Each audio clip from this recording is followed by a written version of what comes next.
Madame Vanessa Miranville, nouvellement élue maire de la commune de la Possession à La Réunion. Mais la commune de la Possession s'est engagée il y a déjà plus de 30 ans dans la coopération décentralisée, enfin à l'époque jumelage. Tout d'abord avec la ville de Port-Louis en 1979, ensuite la ville d'Antanifout à Madagascar en 1995, Foshan en Chine en 1997, Barakani aux Comores en 2004 et encore très récemment, en octobre de cette année 2014, la ville de Victoria, donc aux Seychelles.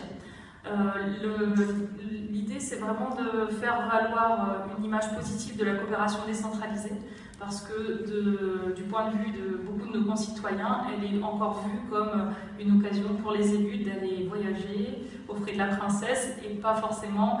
de mettre en place des projets concrets qui œuvrent dans le cadre de la solidarité internationale. Et c'est vraiment cette image positive que je souhaite pouvoir développer au sein de ma commune et qu'on a déjà commencé à mettre en œuvre. Pour moi, la coopération décentralisée, c'est vraiment une porte d'entrée sur l'étranger, parce que nous,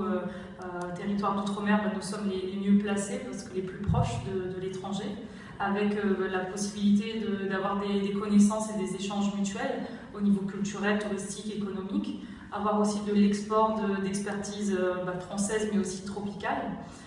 et travailler aussi à atteindre une taille critique pour certains marchés sur lesquels nous sommes trop petits, seuls, pour arriver à avoir cette taille critique, mais ensemble, et je parle par exemple pour la Réunion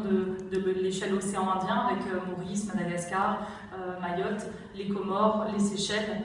Voilà, on atteint là une taille suffisante et on réfléchit même à plus long terme à tout ce qui concerne l'autosuffisance alimentaire, parce que le prix du pétrole et du baril de pétrole étant en constante augmentation et l'avenir là-dessus est tellement incertain que se préparer à avoir une autosuffisance la plus grande possible à l'échelle de l'océan Indien pour ce qui nous concerne est pour nous une priorité, parce qu'il faut la réfléchir dès maintenant pour pouvoir la mettre en œuvre dans les années à venir. Alors sur ce qu'on a pu réaliser de concret pour l'instant, donc sur la ville de Port-Louis, on a les échanges qui ont été initiés sont des échanges de jeunes sportifs.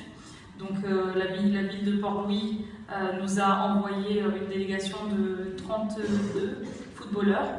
qui sont venus faire un match amical et qui ont été reçus par les familles des 24 jeunes possessionnés, enfin footballeurs possessionnés, qui eux-mêmes avaient participé à un trophée international de Port-Louis. Donc cet échange sportif se déroule tous les ans et on souhaite vraiment l'amener vers la